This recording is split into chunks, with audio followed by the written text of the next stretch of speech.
Welcome, ladies and gentlemen, to my first episode of Butts and Mates. Today, I am joined with a very special guest, and his name is Mobolts. Oh, thank you, sir. It is a pleasure to be here. I love your YouTube channel. Hey, subscribe or I will kill your parents. Okay, let's... Alright. Okay. No problem. Well, Mobolts, so you want to talk about what you do in your Twitch and YouTube channel? Sure. Hi, everybody. I am Mobolts from Mobolts Arcade. I live in Austin, Texas, and I basically stream arcade-style video games, and I have a YouTube channel where I make silly and occasionally informative videos. When I'm not doing that, I play a lot of pinball, and I spend a lot of time collecting and shopping for things. Like, my wife and I have a wall of Funko Pops, and I have a pretty reasonably sized collection of Blu-rays and video games. But this is the first episode, so Julian, let's learn about you a little bit, because you're the consistent. You're going to be the constant in this. I'm the most important, yes. So yes. So in my spare time, I like to do YouTube videos. As you can see, I like to talk about films and games and music. And yeah, I don't know much to say, but I like to analyze film. I'm not a normal person. I can't just enjoy a film. I need to look at everything. I need to look at the themes, the music, the camera angles, everything. So one day in the future, I would like to maybe do films on my own. Maybe do games. I'm not certain, because I like films a little bit more. And if you like what I do on my YouTube channel, and if you like this podcast, then you should stay tuned, because we're definitely gonna release more. Please subscribe, or don't, I don't know. I want to earmark that I want to come back for episode 100 for the anniversary. Yes. Or in So 5 years, when I'm married, I have gotten rid of all of my pimples, and then we do a podcast again, and we do it on the Halloween series or something like that. Let's do it on something we both just love. Or The Thing! Absolutely. The Thing, your favorite movie. Yes, that's episode 100. We're going to bookmark it now. Okay, 5 years But into that making. is not what we're here to talk about today, sir, is Because it? today, we're gonna talk about a little film called The Dark Knight Rises. And Mobolts, you had said a very interesting remark. You said that this is your favorite of the trilogy. Do you want to explain why? Do you want to explain yourself, sir? Do you want to explain yourself to Heath Ledger's family why this is your favorite movie? I will tell you why The Dark Knight Rises is my favorite of the three. The movie is transcendent of the superhero genre, and the reason that is because The Dark Knight Rises is, to me, it is an excellent allegory for depression.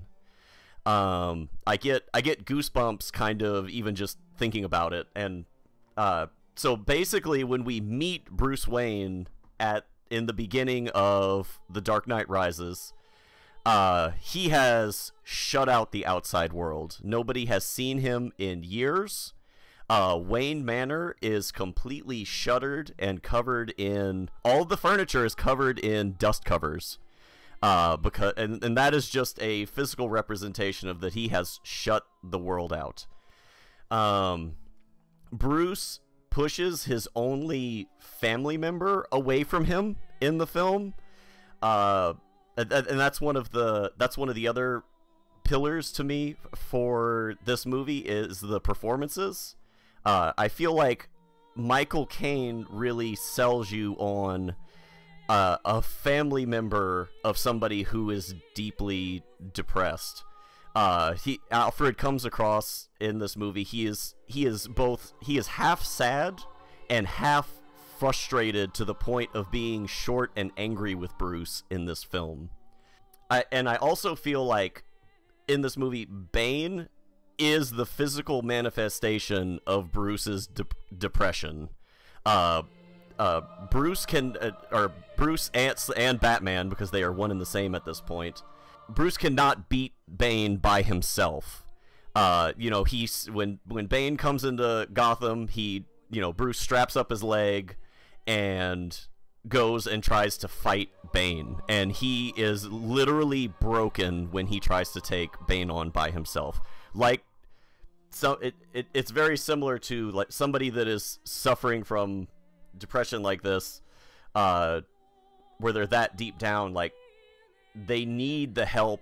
You need to get help to get over that, whether it's through therapy and the support of family members. So after he is broken, Bane literally throws him into a pit of despair. And that is the actual rock bottom for Bruce and his depression.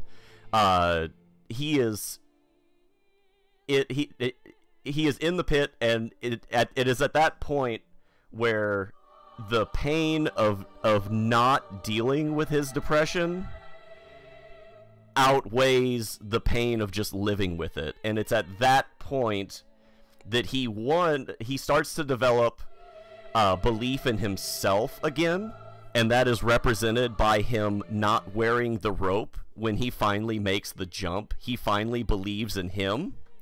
And then he also learns to put faith and trust in others, because after he comes back to Gotham, he trusts Catwoman with the bike to blow out the tunnel, and she tells him, it's like, what's to stop me from just running away? And he's like, and he believes in her at that point. He's like, there's more to you than that.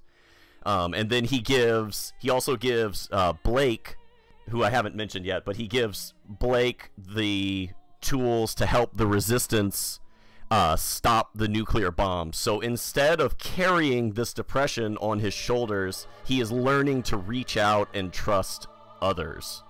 And then ultimately, that is his redemption at the end of the film. We think that he, the huge spoiler alert for the film. You are led to believe that he flies off with the nuclear bomb, but then you get the redemption at the end where he has learned to love, he has moved on, and you ultimately, for probably the only time in the history of Batman, get a true happy ending at the end of it. Yeah, so I just really feel like the movie is a huge allegory for somebody that is dealing with that problem and with depression, and that is why I believe this film is transcendent among films, and it leaves the superhero genre and is then competing with this is a silly example, but it's what comes to mind, like When Harry Met Sally, or some of your more high-minded sci-fi films like Annihilation or like 2001, where they transcend the genre. Yeah. Well, I haven't thought about the film as much as you have. That's I gotta admit, because I do. Dark Knight is my favorite. It's not just my favorite of the trilogy. It's probably one of my favorite films. And I kind of want to also talk about the film again, but through my eyes, because I do believe it has some strong opinions. Now, because the first thing I want to say is I like this film. I very much like this film, and I believe that it has a fitting conclusion for Batman. For Batman alone. I believe Batman is the first time I actually kind of cared about him. In Batman Begins, it was kind of like, we introduced Batman, he's gonna be a symbol for the people. Dark Knight is more about the Batman ideology about people can become better and they're going to try their best no matter what when they're put into a situation where it comes to what we will do as moral human beings. And so it doesn't focus on Bruce Wayne. But then in Dark Knight Rises we are again with Bruce Wayne, and I believe it's the most interesting. Yeah, the story with Batman, what I like the most is because he needs to understand again what the point of Batman is and how you get through it, and that was by fear. Because when he stands in the pit, he is afraid of dying, but he's more afraid that he's gonna lose his loved ones. That's the point of Batman, is that he is not just someone who stops people, vigilantes, because they're bad. He cares about human lives. And he needs to understand that again so he can come back and be with his loved ones, James Gordon and Alfred, Catwoman, I guess, and yeah, the rest of the fam. So the Batman stuff is great, but now I get to the thing that kind of bugged me.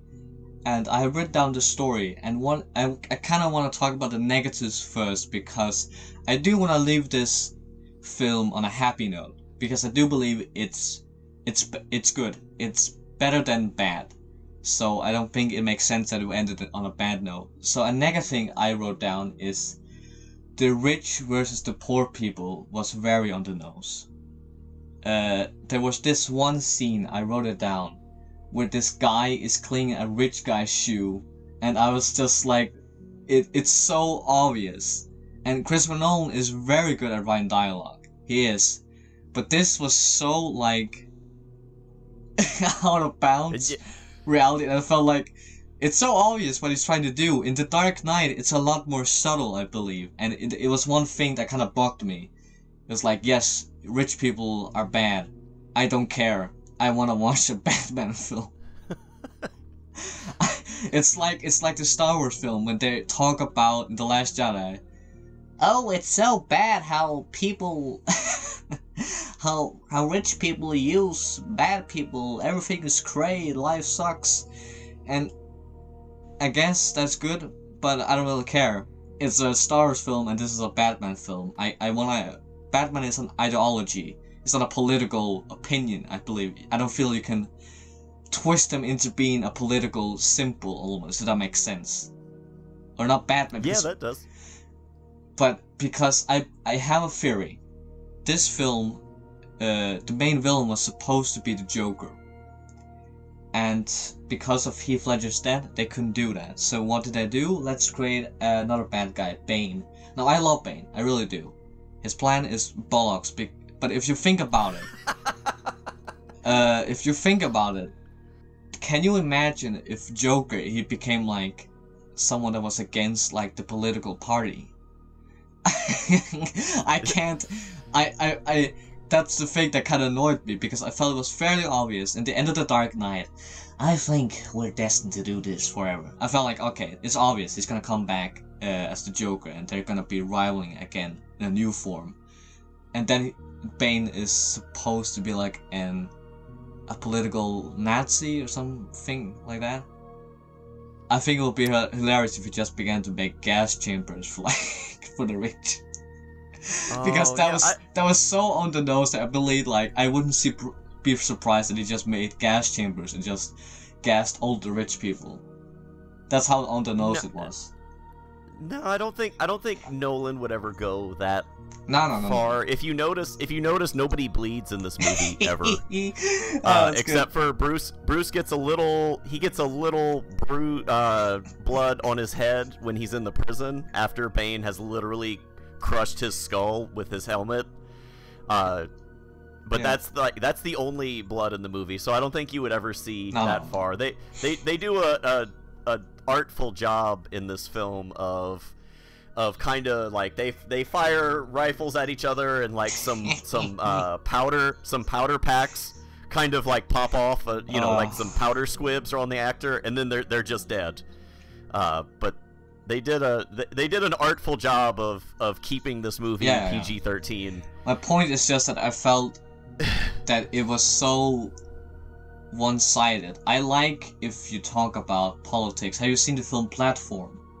No, Platform. I have not. Okay, it's a Spanish film, and in that film, the point of it is kind of talking about what would happen if you put normal human beings into this. So basically, the idea of the film is there's like 200 like floors of like platforms, and they put food down at every single stage or level. But then the the film is kind of about what would people do? Would they spare? Would they save some food to help people, or would they just use it on themselves? Does that make sense? Does it make sense? I don't know if it makes sense. But it feels more subtle because it's like a human, how can I call it? Human ideology test. What would happen if this happened? And it's the same with Batman, I believe. What would happen if Batman existed in real life?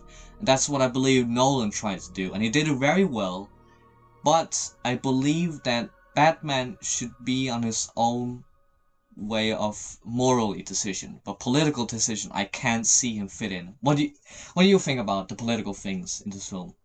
I tell you what, before the year 2020, I would have said, oh, it's really unrealistic that you would have that scale of civil unrest in New York City, because that's essentially, well, I guess Gotham is technically Chicago, but same difference. But I mean, you saw rioting on that scale earlier this year. There's a significant portion of New York City that's destroyed right now. So I was like, why does this feel realistic right now? This is awful. I do believe it's realistic. If he wanted to do like a rich people versus poor people film, I believe he could do realistic. I just don't want it in a Batman film. The Killing Joke is not known because it takes a political route. That's V for Vendetta. That's more of a political route. Yeah. But the Killing Joke is more of a moral ideology comic book. And I believe Batman Begins and Dark Knight are exactly the same thing. But here, Batman is... Because I don't believe Batman has so much to do with the political thing. I think Bane and the Gotham people are more about that. And Batman is his own, like, depression thing. And that's why I like Batman in this film. But I despise the political thing. I don't care. That seems a little harsh. No, it's valid. I guess they had to come... I guess if you're going to do this story, you have to, like, layer a lot of things going on in order for it to make sense that Bane could take over an entire city. So that might be why there's so much, like, blowing up the prison to raise a full army. You know, he brings the League of Shadows with him, but then he's like, you know, he gives everyone a reason to not have to listen to the system anymore. I felt like this was almost a way less than thinking about like 2020. I kind of regret talking about that a minute ago, but I think that what was more on the front of my mind when I was watching it was the Joker movie. Oh yeah, but I watched the Joker film, but I like that film. It does it way better, I believe. Oh yeah, I think the Joker is a more plausible explanation for how that could happen. Well, that film is more of a how do I call it, a character study film. It's basically, it's not saying what would happen if we make what would happen if we put this guy in the world, because those people already exist, and that's why it's a character study, because people like the Joker. I'm not saying people that go around murdering people like the Joker. I'm saying people like Arthur exist. I believe I have dealt with some issues in my life. I have mental issues and depression and all that, and so those kinds of things relates a little bit more personal to me about the Joker film, and of course that's feelings. But I believe it has a good balance of showing this is what a normal person looks like with mental health. Watch him having mental health in his everyday life, and it's interesting. And the whole political route in the film, the media and the political party all play a role in that, but it's more subtle because the point of it is to say these people say they care about mental health and these people have problems. In reality they don't. And if I believe it, I honestly believe it. I don't care about political issues, but there's a lack of understanding from people who say I care about these kinds of people. So I like that film. It's more subtle and it does it smarter than Dark Knight Rises. I was gonna say that's probably the part that made Joker's riot so much more believable than Bane's was that the media basically created it, because and we saw that kind of play out. I hate keep going back. We kind of saw that play out this year, but like in the Joker. In the Joker film, like, that is something that I felt they definitely did better, was that, like, the media kind of created the mythos of Arthur. You know, they're the ones that ran with this sensational story that, you know, called everybody to go rioting in the streets. The question is, in the film, is kind of saying, what role do we play as a society? Every single one of us. Normal people, rich people, entertainers, or people with mental health, because the point of the film is not to say that what he does is right. The point of the film is just saying that this is why he became like this, because of his own lack of love in his life. Also, family members, all of those things play a big role in his, you know, what's it called, transformation into the Joker. But let's not talk about the Joker anymore. It's about the Dark Knight. Yeah. The point of it is, I think we just wanted to come across and say, we have a DC film that does political issues better than The Dark Knight Rises, because it feels more realistic, if that makes sense. Because I don't believe The Dark Knight Rises was so realistic, if that makes sense. And that's the second thing. I was gonna say, I did find it realistic, or I did think that it was pretty realistic that an incredibly wealthy person, your John Daggett character, would sell his soul to the devil for more gold. Like, John Daggett is his quest for wealth and power is unquenchable in this film, to the point where he literally sells his soul to the devil, because that's kind of what, to everyone else besides Bruce Wayne, like, that's kind of what Bane is. Like, he even says that. You know, he says, I am Gotham's reckoning. The second thing I kind of want to talk about as a negative was the plot. And more importantly, I believe Christopher Nolan loves to do the most complex and, like, overdrawn films. Inception, The Dark Knight Rises. And I love The Dark Knight, but it has the same problem there. Is that I need to watch the film 100 times to understand what is going on. I don't know what's going on sometimes. Like, and that's the problem. I believe complex stories are possible, but they should still have some sort of idea of what's going on. And The Dark Knight Rises, Dark Knight, I have no idea what's going on. Sometimes I was questioning, like, why is Batman getting poor? I missed, like, a line. Because I like reading lines and dialogue in a Christopher Nolan film, because he's good at writing them. But because every single line has a plot relevance, I am so confused sometimes. Do you have the same problem? I can't follow the story sometimes. I'm like, what is going on? I didn't have a problem following the actual storyline. I just feel like there are some logic gaps in the movie. Yeah. Like, okay. Go ahead. No, my favorite plot hole in the film is when I mentioned it when you were live streaming, when Catwoman jumps off Wayne's window in the beginning, and I asked, how didn't she, you know, crack her skull or bone or anything? I don't know how high the building is, but I can remember they said like that Bruce, he lives upstairs, and that's a big mansion. How didn't she die when she jumped out of the window? And I screamed of laughter when I saw that I woke someone up in my house. I watched it when it was like 9. It was so hilarious to me. But that was what I noticed. It's a small thing, but there's so many more. I've written so many plot holes in this film. We would be jumping forward, but I think that part of the one of the pros that I have listed for this movie is the physicality. Who would survive? What kind of creature would survive a jump from a third-story window of a mansion? Some kind of cat. Yeah, but she's not a cat. She's a human being in a spandex suit. But if you're going to realize that character, I think that was I think that the way that she moved there, where she does the gymnast's backflip out of the window, and then uses her like, and then they just cut to her walking from behind them, because obviously it would look stupid. It would look stupid to actually see her land, but she's Catwoman, so it makes sense that she would have just jumped out and landed gracefully as if nothing had happened, and then immediately she's already got the escape route because she is the ultimate burglar. Like, she's the ultimate thief.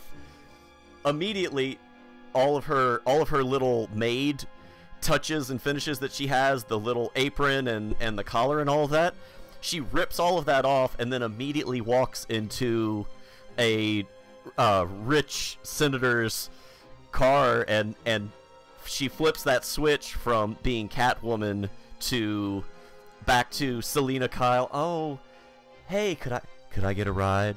You know, like she does it. She's played so well that I don't, that stuff like that really doesn't bother me in the film, because that's, to me, that's part of like that's part of the performance of and part of like trying to realize that character.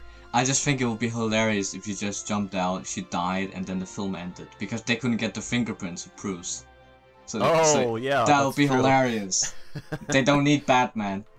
He's not the hero we need. He's the hero we need to wait a little bit more. We need to wait until someone maybe not jumps off a building without dying. But one thing that really, I don't think you can defend this, honestly, is... Okay. There's this one scene, do you know when you get that laughter when it slowly builds up? In the beginning it's like, and then it goes to, and then just, you end up screaming, like screaming of laughter. That's the kind of plot hole this was. Because there's this one scene when Batman finally returns, and all the cops in the city chase after him. Every single cop in the city chases after Batman. There's this one scene where there are thousands of, like, police cars just chasing after him, and I'm like, what? Why? It's a single guy, and then he just escaped. If they stopped Bane, the film would have ended again. Oh, but the cops don't realize. Okay, so you ready? You ready? I'm ready. I'm gonna do it again. Okay. So, cops are kind of a giant gang, especially in these larger cities. There was a police officer in Los Angeles. I forget the gentleman's name. I feel like I'm doing him a disservice by not saying it. Maybe we can... I'm not going to be able to look it up quick enough. But he reported to Internal Affairs that he was experiencing like racial inequality, or no. He had reported another officer for something that officer had done on the scene of an incident. Like, he reported another officer to Internal Affairs.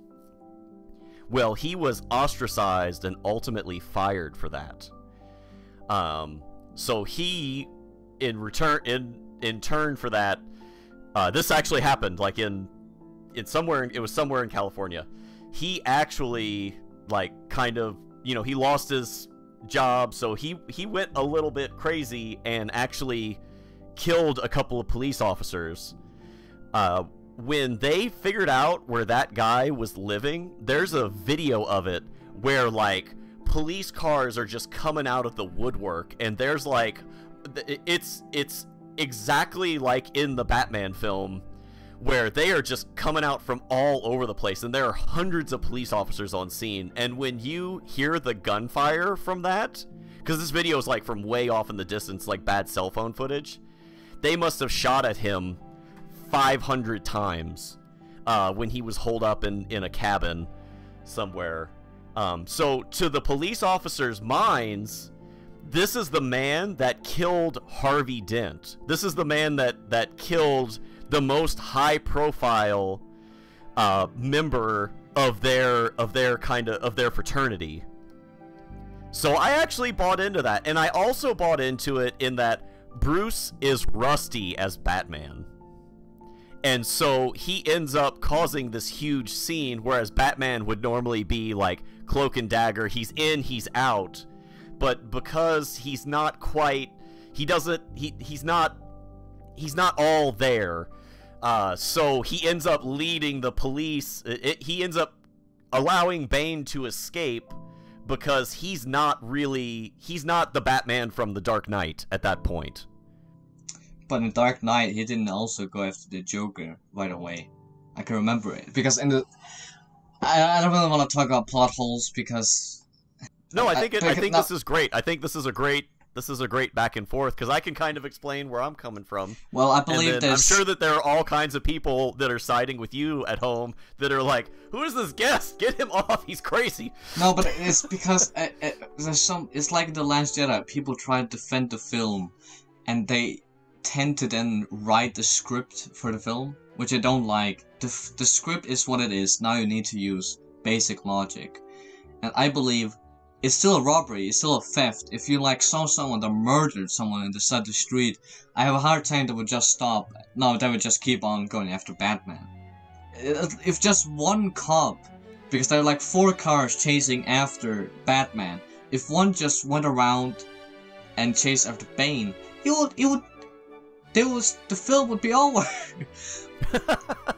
There's so many sections of the film where the film could just be over, and that's the last thing I want to talk about, the story. That generally I want to die. I want to die about this. Okay. Lay it on me. Lay it on me. Talia al Ghul. I want to die. I hate her. I hate her. Okay. I hate her from the bottom of my heart. It's nothing to do with the actor. I hate her. It's one of those feelings where you just don't want to skip those parts. You want to physically find every DVD, and I want to delete those sections of the film. Every single scene titles. I want to die. It's so bad. It's so bad. Do you wanna? You can talk. I need to calm down. I need to. Oh, okay. I didn't mind her in the film. Now that you're talking, now that you like bring it up, I'm not sure. I'm trying to think of like, okay, so if you write Talia al Ghul completely out of the film, I was like, what? I was like, yeah, I think you can do it with just like you just add more to the plate of other characters. So I did really like her in the. I liked the actor's performance in the film, the way that she plays. I liked her when she was genuinely. I guess it does fall apart. It falls apart a little bit when you find out that she is Talia al Ghul. I almost wonder if they did that. If they did that for the actual fans that have read the Bane story arc. I liked when she died. That was probably my favorite scene. I like that scene. It's probably my favorite scene from the whole trilogy. Just when she dies, because it's hilarious the way she dies. Just like, and we will when. It's this fake way she dies, and then I also just enjoy the scene because she dies. She has no value to me. I can sleep at night knowing that she's dead. I can sleep in peace. Okay. That sounds so bad, but God, I despise her with all my living soul. Here's the thing. You mentioned that it wasn't as bad. I will also say that she doesn't fill the movie up so much. Like, if she had the amount of screen time that Bane had, this film would be like a 5 out of 10. And secondly, I do believe that people said that, I heard like somewhere that if Talia wasn't there, then they couldn't really move on the plot. And I believe they could easily just written another way, but I guess they didn't care. So, so this is what we got. And that's fine. But I think next time I'm gonna watch this film, I'm just gonna skip those scenes. I'm just gonna skip all the scenes where Talia al Ghul is in. That would be interesting if you kind of distilled this movie down and removed. When I wrote some notes before I watched the film this week, and one of them was how much I just hated the Robin plot, the B-side, the B-side to Batman. I was like, to me, it really felt like studio meddling, where they're almost like they're trying to like force this character in because they're like, well, if Nolan's done making these, we're not done making money. We're gonna push Joseph Gordon-Levitt forward as the new Batman. Well, I kind of liked actually Robin in this film, or Blake, or whatever his name is, Blake. But that's what I was gonna say, was that I actually, rewatching it, I was like, you know what? He works in the film. I think the reason I had that impression initially was that I thought it was so stupid that they have to give him something to do at the end of the film.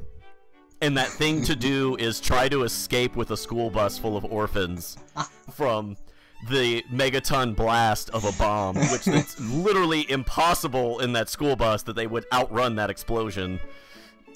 I wrote a theory. Do you know a channel called Film Theory or Game Theory? With MatPat. No, sir, oh, I okay. do not. But he made a video talking about how the bomb actually would kill everyone.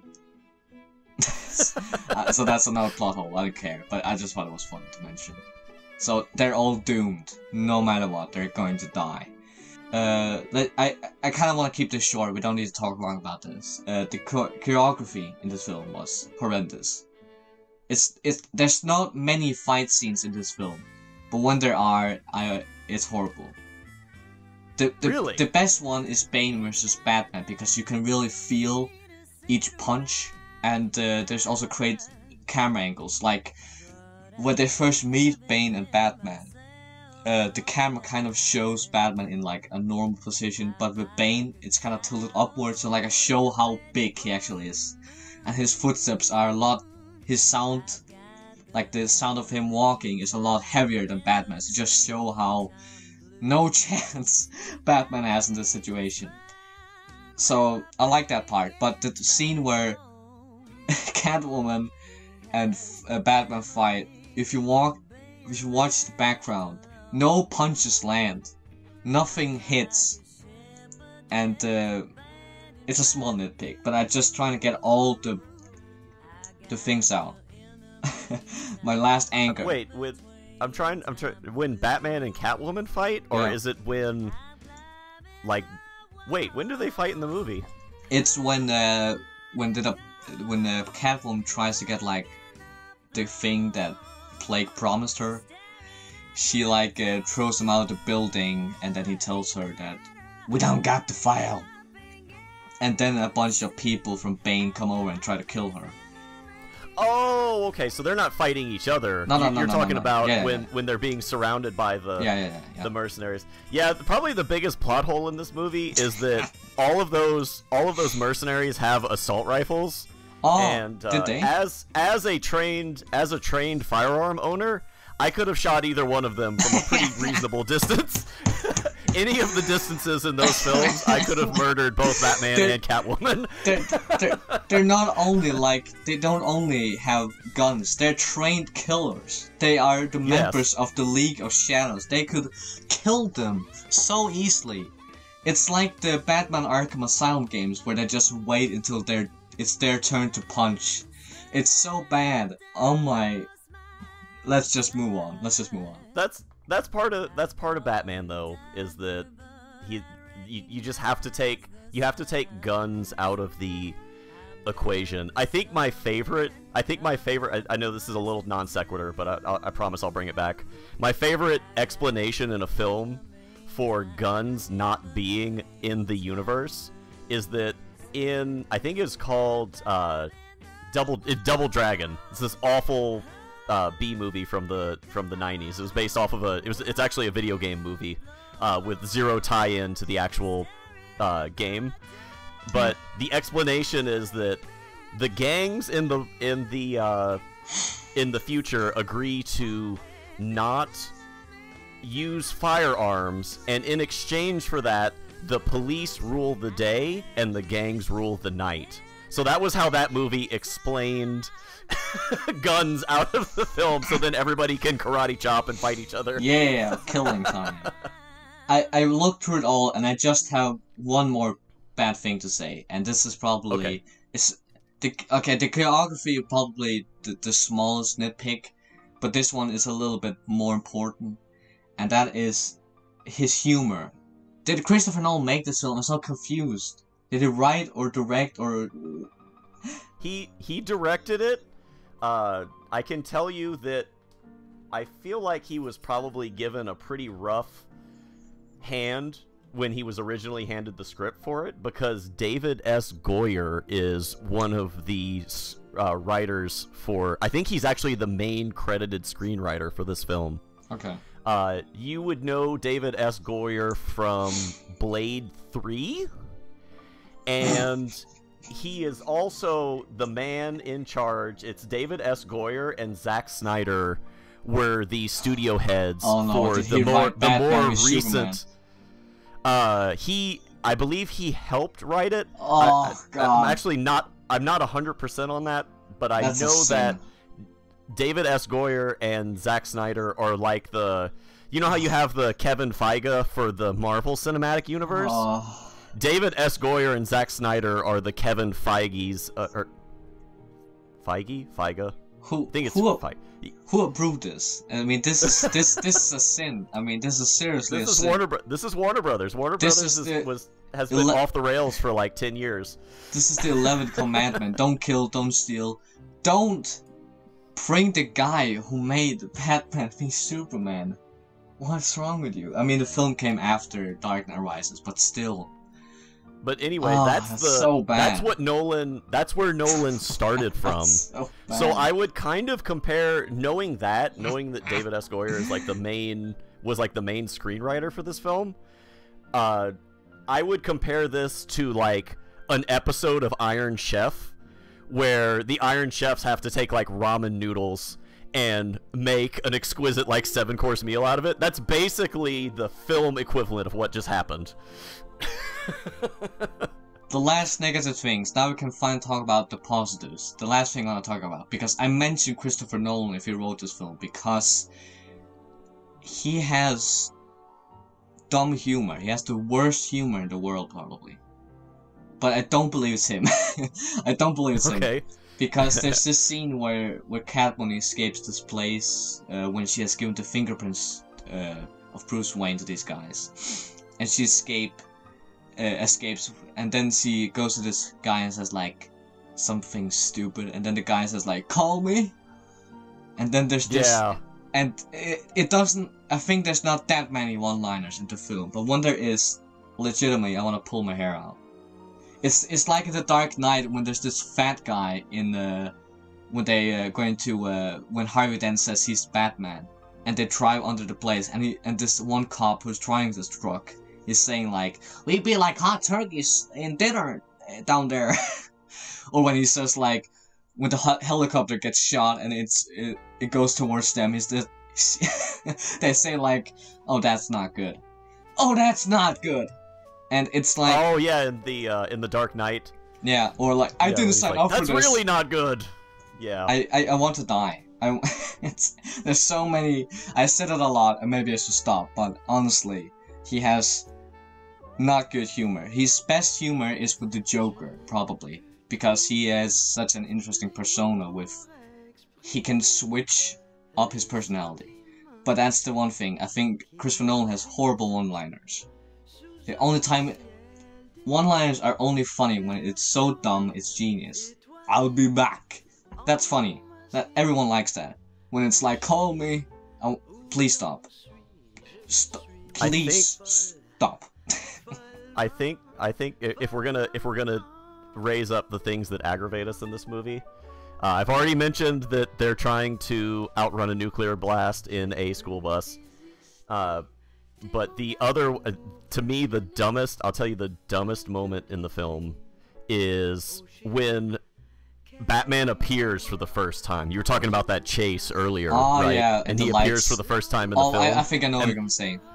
Yeah, and the lights go out. But more important, and he pulls out this awesome... Yeah, and he pulls out this awesome EMP. He pulls out this awesome EMP cannon and fires at one of these robber kidnappers, disables his bike, And then I guess they needed, like, they felt like that was too powerful of a thing for Batman to have. So the solution for him to lose that was that the rookie cop randomly fires a shot at Batman and shoots his EMP gun. And then when Batman turns around and looks at him, he goes, "Sorry!" Oh, that's so bad.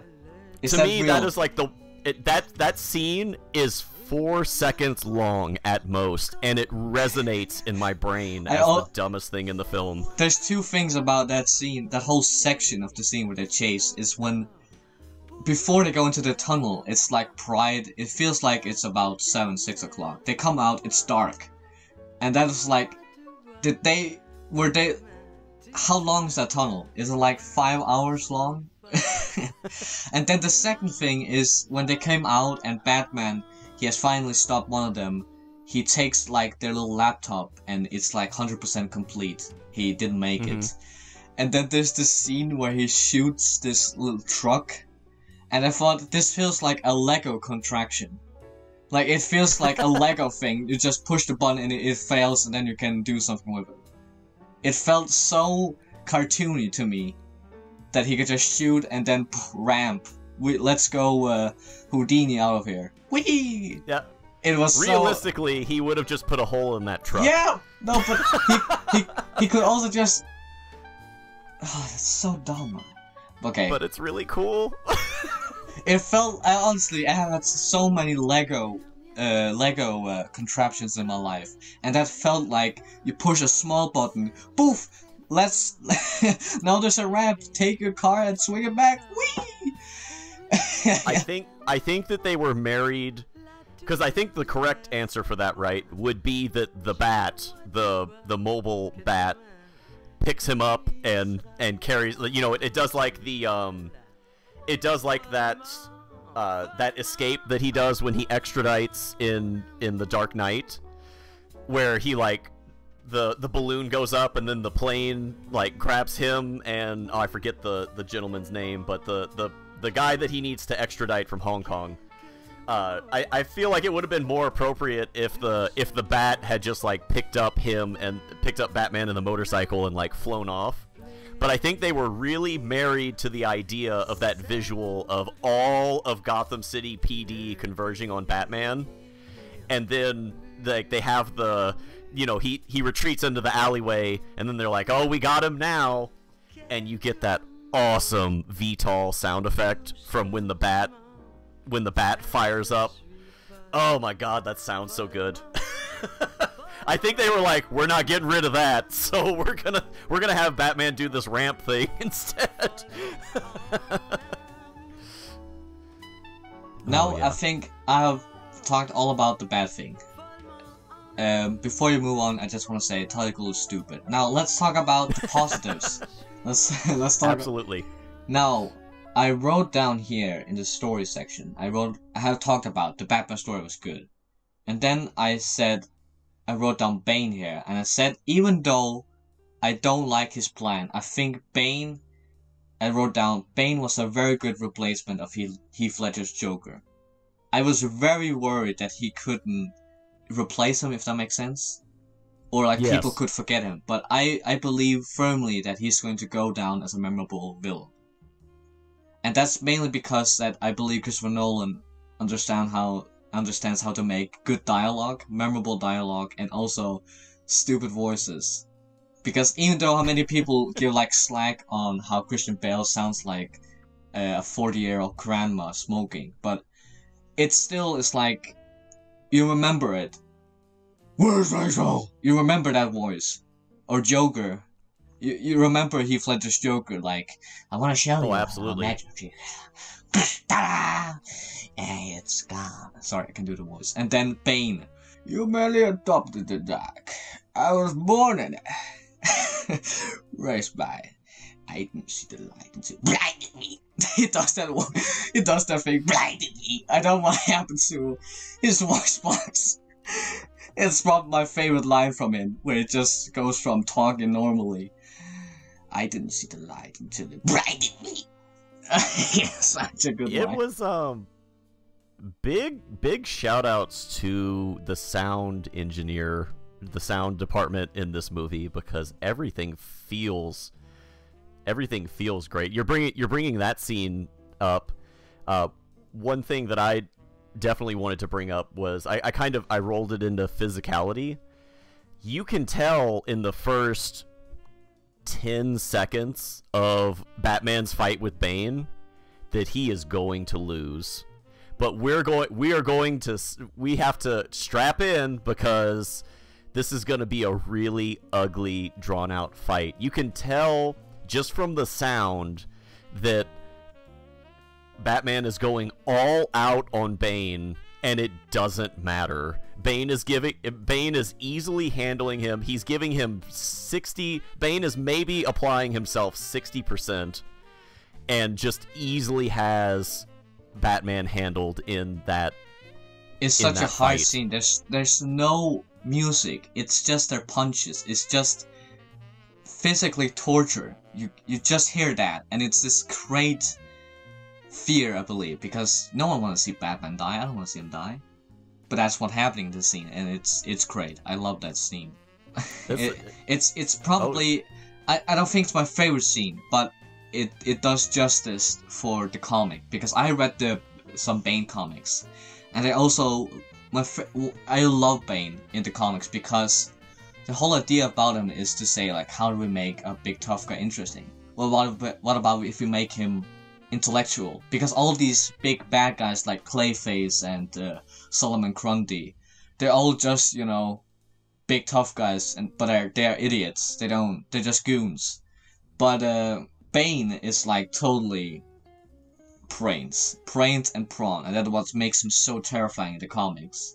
And also in this movie, he defeats him both mentally and just physically. And I feel the film does Bane justice, I believe. If you're a Bane fan, I believe you owe yourself to kind of enjoy Bane in this film.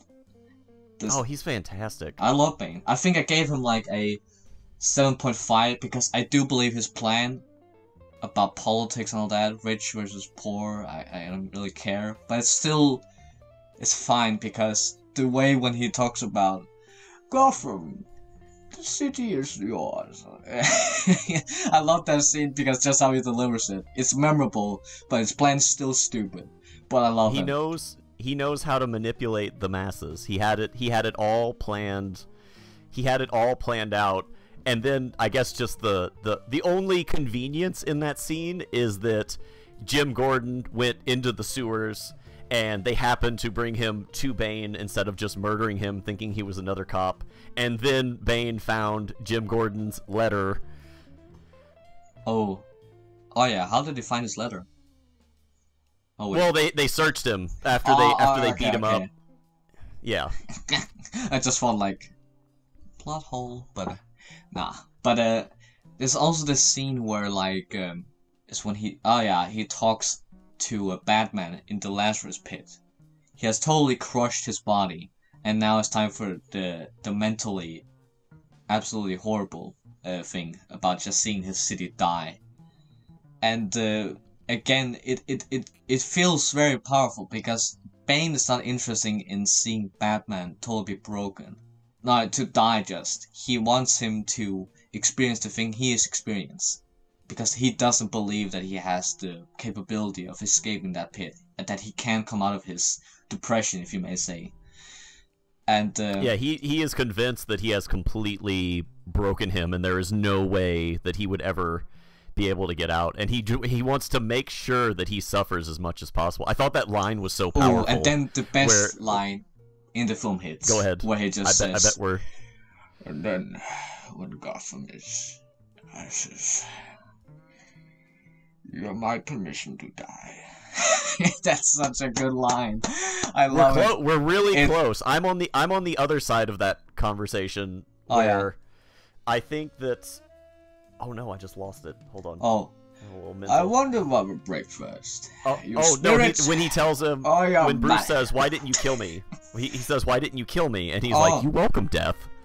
Death, that would be too easy for you. You need to suffer." It's kind of freaky, because I believe honestly Bane was just, a terrorist, and he didn't care about Batman, but they made him interesting. So Bane, I give him like a 7.5 out of 10. You don't need to give them points as well. The Bane himself, his relationship with Batman is the most interesting. The points I am deducting from him is mainly just the whole political route I don't care about. But that's it. Now, another thing I want to talk about is Catwoman. Now, could I before we jump to Catwoman, could I say one more thing about Bane, and then we move on? I'm pretty sure, having watched it, like, because I've watched it a couple of times this week. Like, I think I've watched the movie like 2.5 times this week. I think that it's really interesting that, like, the first time Bane appears in Gotham, he is, first of all, you have Tom Hardy, who, like, really got jacked for this role. But the first time that he appears in the stock market, he is wearing a motorcycle helmet, he is wearing his armor, and then he's wearing a jumpsuit over that armor. And then on top of that, the security guard that confronts him is this short woman. So they make him as imposing as possible. Like, they tell you that that's Bane well before he actually takes his mask off and reveals that it's him. And I just thought that was really, like, they really did a great job of just selling him as this imposing figure. Yeah, I think, you know, yeah, definitely. I love Joker. I love Joker, of course, more than Bane, because I believe his idea is nihilism. And he believes that anyone can become him in one bad day. Anyone can become me in one bad day. I could do it. That was bad. Your Joker earlier, I'm not gonna lie, that's one of the best ones I've ever heard. Besides the guys on YouTube that, like, do it professionally. But I was transported for a second earlier when you busted out your Joker, and I can't do that voice at all. Oh yeah. So very high marks to you, Julian. Epic time. But Joker's point of view is basically saying that until their spirit, what is he saying? Until your spirit breaks completely. He believes that everyone can become it, and he proves it with Two-Face. And the film ends such on a smart note. It's not just saying that Joker is wrong, Batman is right. It's basically saying he's right that people can become him, but the point of the film is still saying that we shouldn't. So this is smart line between both of them. So I, of course, love Joker more. But Bane, very good, I like him. Now, I want to talk about Catwoman, because first time I watched Catwoman, I despised her. I hated her. The second time I watched Catwoman, I was okay, a little bit more acceptable. And then I watched it for the third time, and I must admit, she has begun to grow on me more than what usually happens. And I just think it's basically because, I don't know, I have no idea why I like her a little bit. I have no idea. Would you like me to you can try my defense? Yeah. My treatise on Catwoman? Yeah. I think that Anne Hathaway nailed it.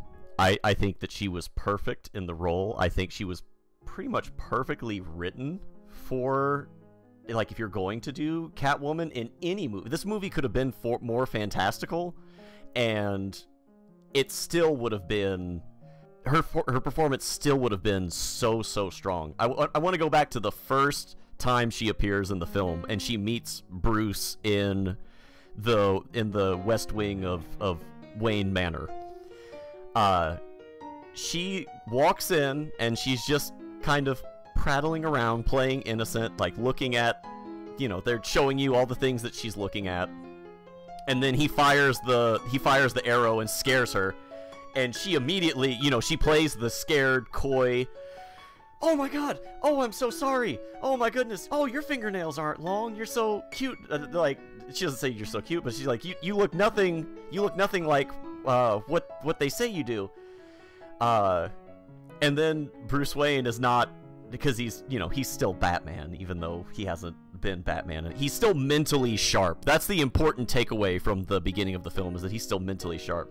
But when he goes, "Oh man, those pearls are beautiful. Like, those look just like my mother's necklace." but they can't be because the manufacturer of the safe said that the safe was uncrackable, and she does this little turn. It's like, it's some of the best body language acting. She does this little turn, and she changes her voice, and she, you know, she's like, "Oh no, I'm so sorry," to, "Oops. Well, no one told me it was uncrackable." And that's when she does that great little Catwoman turn, and she carries that through the film. And I felt like the heels that they gave her for that for the film, I was like, that's a great nod to the 1990 or 91, the Batman Returns, Michelle Pfeiffer, because Tim Burton made Catwoman iconic, but basically as a avatar for sex. Yeah, I still believe she was I felt supposed like the to. Heels. I still believe they tried to make her a little bit, you know, sexualize her a little bit. I believe they did that, and maybe that's part of Catwoman's arsenal, though, yeah. Because she uses that. That's one of her tools, is that she uses her sexuality to get what she wants. And I like it, but yeah. The thing is that my problem was mainly because I don't understand why a Batman likes Catwoman. Like, she's clearly a criminal. It's like, yeah, you like her because she's sexy, but what if the Joker was a female? Would you also, you know, go to Paris with her, or in the Flashpoint comic? Like, would you still like your mom to be like the Joker? Well, I'm sure somebody has written that fan fiction, but I would say in this particular instance, I think that she, as a jewelry thief, she is the other side of the coin to Batman as a detective. So I think that she tickles his brain she stimulates his brain in a way that he has never experienced before, because he's never had anyone else in his life that he could ever see himself talking shop with. You know what I mean? Like, Alfred doesn't want him to be Batman, but she is already doing what she is already a jewelry thief. She is already experienced in this world. So I'm sure that in their Italian villa that they live in now, they are having just the most wonderful conversations about spycraft and lockpicking and like investigative work and all these things. Because like Catwoman is basically another Batman without the insane billionaire wealth, basically. And she's not a ninja like he is. Like, she's not like she's a trained fighter, but she's not on his level physically. But the thing is, yeah, but again, that's not something the movie says. That's something you do. And that's fine. Well, I'm okay with reading between the lines, but for me personally, I don't really care about the relationship between them two. But I like her still, a little bit. But mainly, I believe it's the same thing for me. If it's not as bad as Talia al Ghul, because I believe Talia al Ghul was so annoying to have in the film that I wanted her to die, and when she did, it was probably the best day of my life. But with Catwoman, it's again, if she was taken out of the film, I don't think a lot of things would change that much, if that makes sense, because I don't really have any emotional investment in her. I just like her a little bit in her charisma. I would disagree. I think that she is part of Bruce's arc. He learns to... First he's interested, and then he eventually grows to even trust her. Like, he believes in her before he believes in himself, if that makes sense. Yeah. Well, we can agree to disagree. Can we say that? Oh yeah. Sure, absolutely. Let's now. That is I will say also before we move on from that, that is my favorite one-liner in the movie. When she tries to bust out the koi and she's like, "Mr. Wayne, oops, I'm sorry you lost all your money." And he goes, you don't. "No, you're not." And he just walks out. I was like, that to me that was the one-liner of the movie. You could probably get rid of most of the rest of them, but that was gold. Yeah. Well, yeah. It was. I like Catwoman's charisma, and that's probably it. But now, this one kind of annoys me. I don't know if it annoys you. James Corden, played by Gary Oldman, was underused. How do you say it? Underutilized? Yeah, he was underused in the movie. Underused. He had to play supporting cast in this one. Yeah, but the thing I like about James Corden in the film is that he kind of crosses the line of he's a normal human being and has the same moral as Batman is not killing, and that's why I love James Gordon's story in The Killing Joke, because I think Alan Moore? Yeah, Alan Moore. I think he kind of knew that he could use Gordon as a normal human being, as an everyday person, but also has that thing where he can say, I don't cross that line of killing. So he could use him just perfectly when the Joker tries to torture him. So I like Gordon for that. He kind of crossed that line between being a normal human being, but samely have the same morality as the Batman. But in this film, after The Dark Knight, he played such a big role in the Dark Knight. This film, it was just kind of sad when I saw him. It's like Leia in The Last Jedi, and it would be so sad if Gary Oldman died after this film, because when Princess Leia, or what's her name, Carrie Fisher, when she died, it's so sad because she died under the film, one of the stupidest film ever. And it's just so sad to see her gone with such a dumb film. In this film, if Gary Oldman died after this film came out, it was suck balls, because I like Gary Oldman, I love James Corden, but it's sad to see him just left out in the back of in the shadow of Bane and Catwoman and Batman. It's sad. I feel like he was used relatively appropriately in this film. It's just not about he has a much larger role to play in the first two films. So in this one, he's kind of he is part of the call to action of the that's probably not the right thing, but he is part of the catalyst of the third movie. The sins that he has committed since the second movie, the lies that they built around Harvey Dent, are the catalyst for this film. So I am okay with where James Gordon is in this one, especially since he's had his arc through the first two films. Yeah, but I believe you talked about Batman's depression and the fact that he hides Harvey Dent. I believe you could also do a side plot with him instead of Blake. And talking about Blake, played whatever his name is, Robin. Blake. Let's just call him Robin. I don't care. All right, we're gonna call him Robin for simplicity. Got it. Yeah. Now Robin, I think I gave him a 6.5 out of 10.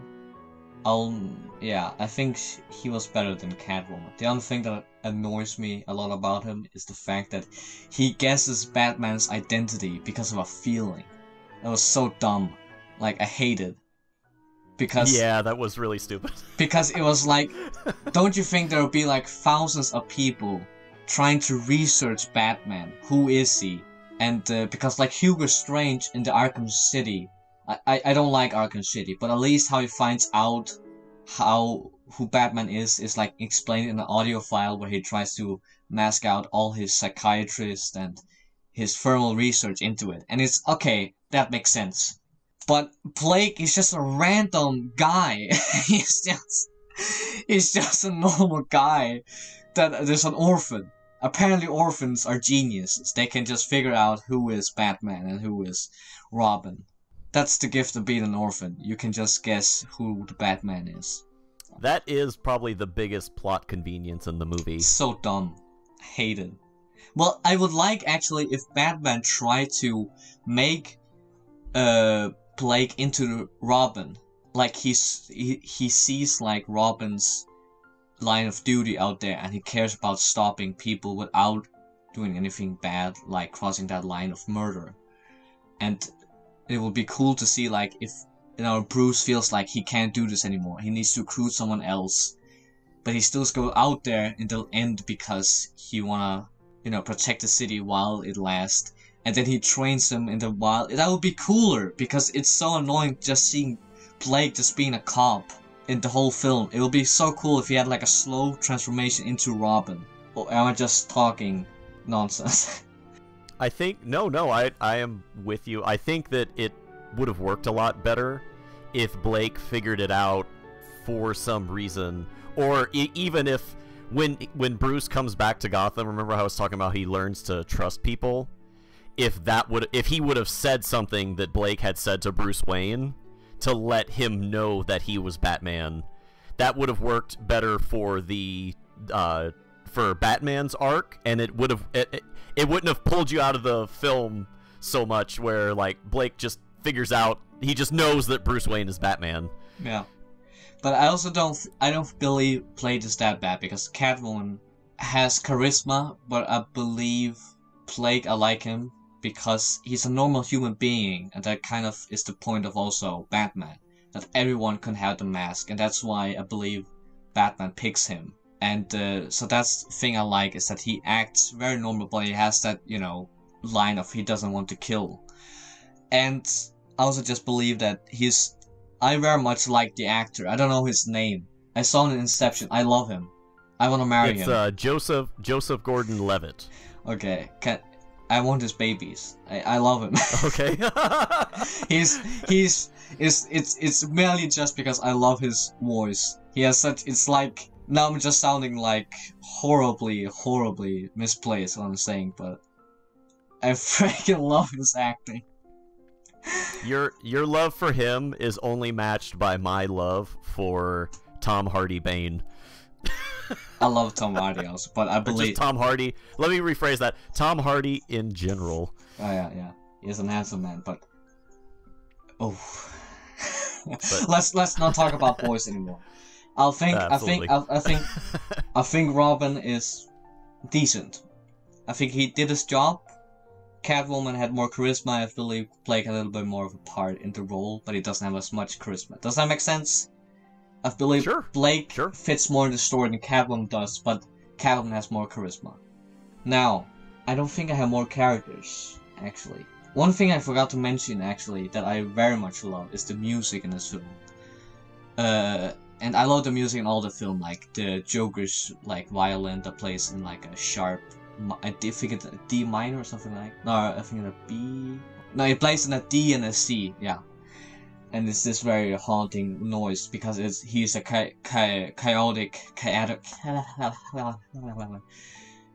guy.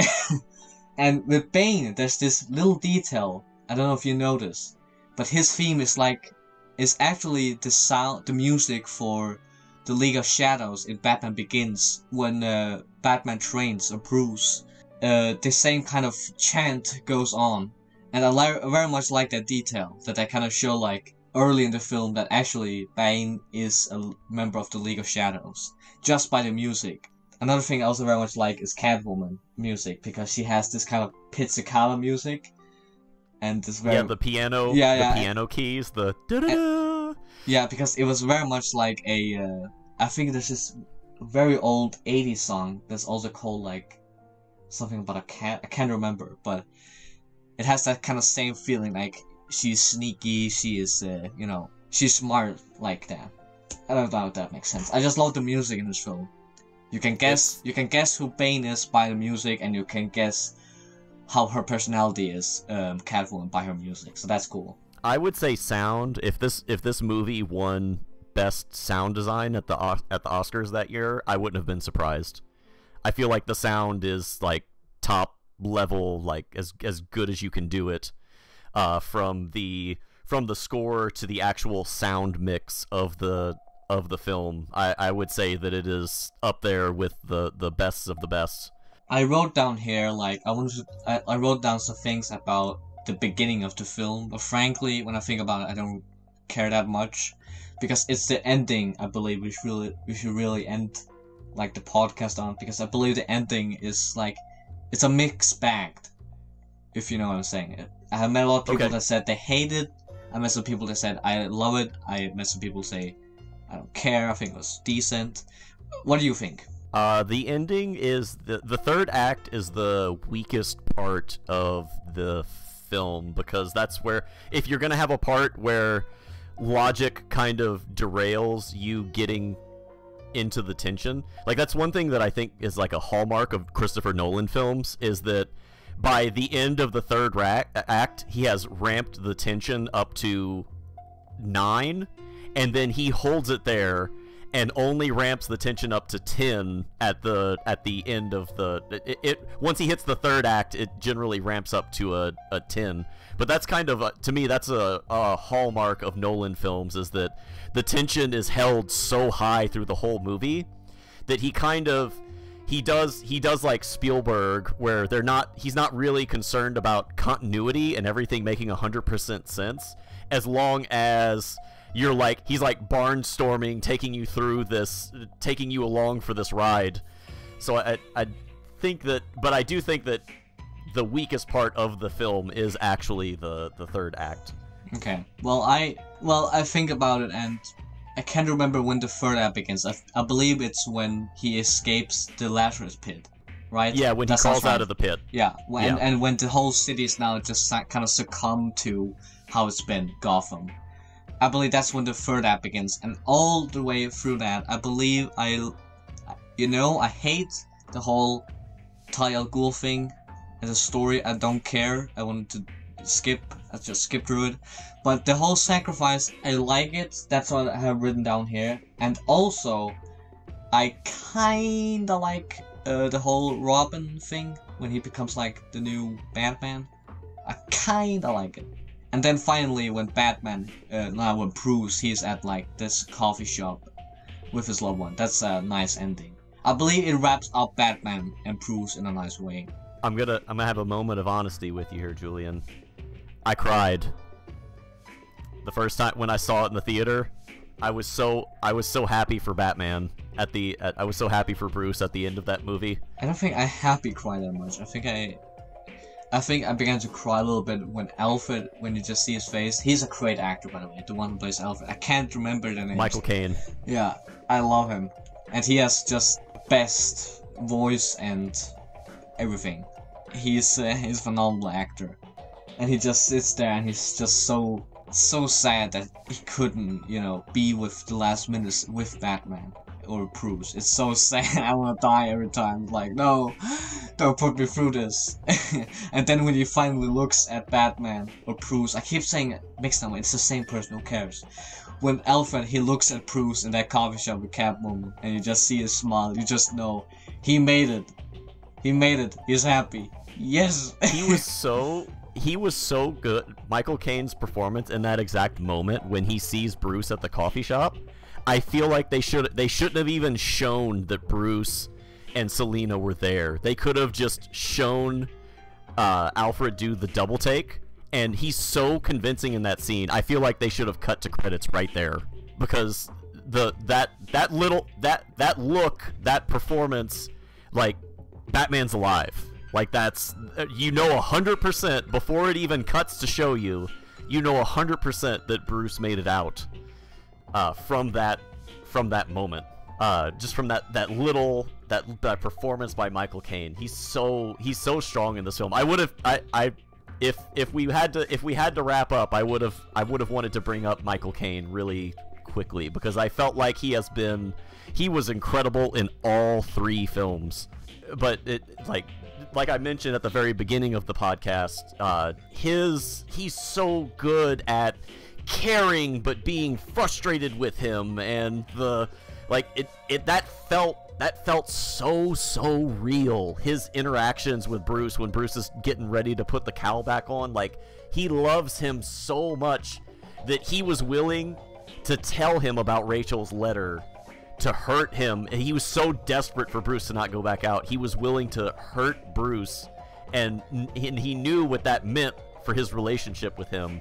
But, like, that's how much he cared about him. So, like, Alfred in this movie Yeah. Yeah. Love it. I kind of want to end it, but my favorite scene in the film is Batman or Bruce in the Lazarus Pit. I love that scene. It's probably one of my favorite scenes of the whole trilogy. I love Dark Knight in the whole as a movie, but that's probably one of the best scenes in the whole trilogy. Because it's outstanding. I'm kind of giving my interpretation. Now, I'm mostly just gonna use the movie's logic, because that whole depression route you took, I do believe it's interesting, but I don't really want to drive on it if I don't have something to like. If I haven't researched about it. The thing I love about it is the fact that the point of the Lazarus Pit is to come out with a sense of a new person. Because he needs to understand Batman again, why he became Batman. And the first time he tries to get out of the pit, he uses it with sheer just adrenaline and because he wants to come back to the city. But he does understand why he comes back to the city. It's just become a routine for him. But when the second time he fails is when I believe it hits so hard. Because when he doesn't escape the first time, it's like, okay, the second time he's gonna do it. He fails even harder this time. But then the third time, when he's up there again, you talked about the cape. The one thing I thought about was actually the bats surrounding him. Because it's a callback to back in Batman Begins, where he rises amidst the bats, his fear, and he understands now that his fear is a motive, the fear of losing his loved one, the fear of losing Gotham to this insane Bane guy, and then finally makes the jump. It's such a hard-hitting scene, I believe. It's not one of those scenes I want to cry, it's one of those scenes I just want to scream with joy. Yes! It's one of those scenes. It's so good. I love it. Absolutely, I agree with everything you just said. That is a very powerful scene in the film. Yeah. It's like I said, it's not until he believes in himself again that he can make it out of that cave. So like that scene really, really works. Yeah. Before we go, I have one more little touch that I wanted to bring up before we get out of here. When you're in Wayne Manor at the beginning of the film. Yeah. Before you actually run into Bruce Wayne, like they say he's a shut-in, he's been gone for years, that kind of thing. They let you know that he's still mentally sharp, even if he's been a shut-in and he's not physically where he was anymore because he's a little bit, his knees messed up and he's kind of broken. Everything is covered in dust covers in Wayne Manor except for the archery range and the telescope. So I think that was their subtle way of letting you know that he is still mentally 100% sharp. He's just very emotionally and physically damaged. And I thought that was an excellent way of conveying that without like actually saying it. Yeah, because just that little. I do believe that Christopher Nolan has sometimes a problem, not always. But sometimes he has problem with showing visual storytelling. Because if I can understand a movie by just hearing it, I believe that's a very bad film. And sometimes he has those issues, but with those kind of details, and I believe The Dark Knight has one of the best visual storytelling I've ever seen in my life. Up there with The Silence, who's Martin Scorsese, and those kind of things make my life happier. Okay, that's a lie. It makes me happy. No, it tickles your brain in the right way. Well, I think we should end by giving the film a little point, like out of 10. Okay. Well, you can begin, then I can give my opinion. Okay, absolutely. I tell you, now that we've discussed it for about an hour and a half, I will say this: The Dark Knight is a better movie, but I like this one more. Yeah. I believe that's totally fair. I think that The Dark Knight is brilliant, but I also really like this. I enjoy this one. I watch this one more often. I just enjoyed this film more. So that's totally fair. I would say that this has to be at least a solid I think that there's so many great parts of it that I'm gonna say 8. I'm gonna say this is probably an 8. It's an 8 out of 10 for me, but realistically, it's probably more like a 7 out of 10 once you add all like the dumb things that are in the film in there. But again, I like this better. No, that's it. That would be my I think I've laid out most of my arguments for the film. I think it's way better than it gets credit for. Okay, well I'm kind of not just a simple type of guy. So I have written down 3 different things. I've written the movie as a whole, what I would give the movie as a whole, like out of 10. And I believe it's a 7.6 out of 10. I believe it's very good. It's not as good as Dark Knight. It's very good. As at like a objective standard, I believe the film flops a lot of things. That's why I give it like a 6 out of 10. But experience, I would give it like a 8.5 out of 10. I believe if you don't think about anything, just shut your brain off, I think you're gonna love this film. There's still gonna be some things that annoy you. But in the whole, I give it a 7.6 out of 10. Love the Batman thing. I love Bane. There's small things I like, small details I like, and visual storytelling. The Lazarus Pit and the fight with Bane and Batman is probably the best things in the whole series. That's my opinion. I tell you what, I think I'm gonna take my score back, and I am going to also jump to an 8 out of 10. Okay. I feel like the Batman story arc in this one, I think that was also really important too, because the Dark Knight is really about the Joker more than Batman. Almost like that's your big takeaway from that film, I think. So I felt like this one brought the story back to Batman, but between Bruce Wayne and Batman's arc, I think that is excellent. I think you have 4 incredibly strong performances in the movie between Anne Hathaway, Tom Hardy, Michael Caine, and Christian Bale. I think the sound design is, like I said earlier, it's peerless.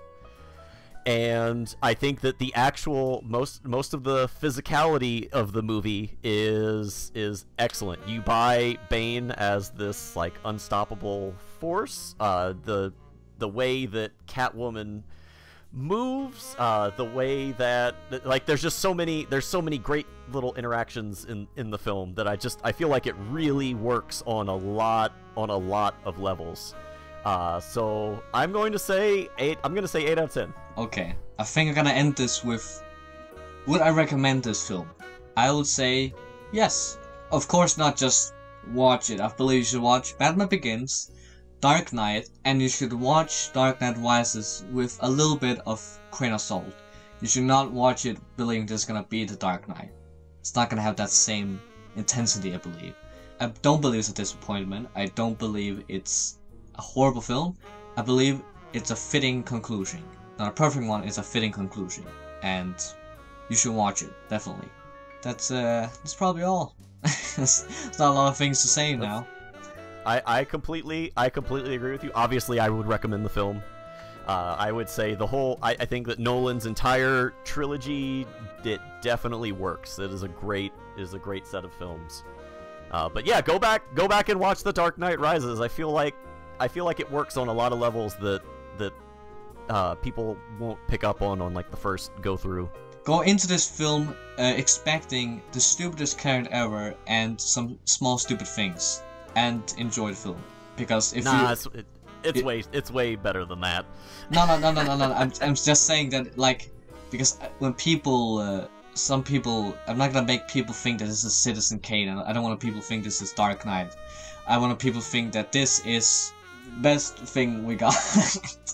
It's a strong finale to a trilogy, and really, if you look at all of the trilogy films out there, the third one usually is the weakest because it's hard to wrap everything up. Yeah.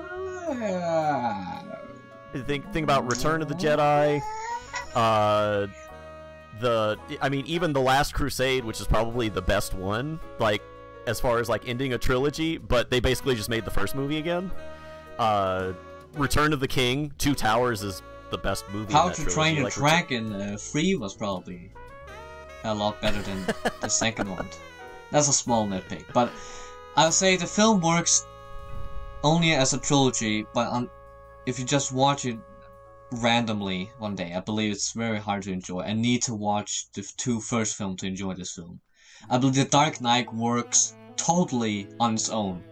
You can just watch it at any time and have fun.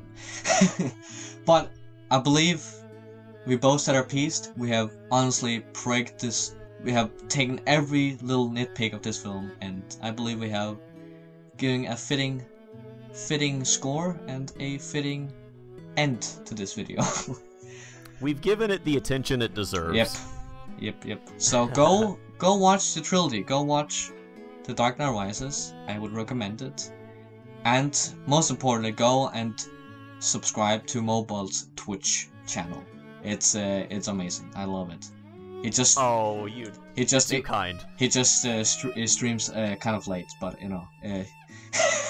That's true. I stream very late for Europe. Europe time. So if you're America, you are safe that you can. You don't have to be like me and stay up to 2 a.m. But when I do, it's a blast. So have a. It's always great when you're there, buddy. I appreciate it every time I see you on. Yeah. But subscribe to his channel, and if you want to subscribe to my channel, it would mean a lot, honestly. And I didn't prepare a outro, so let's just say thank you for watching first episode of Buds and Mates. Special thanks to Mobolts. I hope you have a safe day, and goodbye. Julian, thank you for having me. It's been an absolute pleasure. Thank you, everybody. Yeah.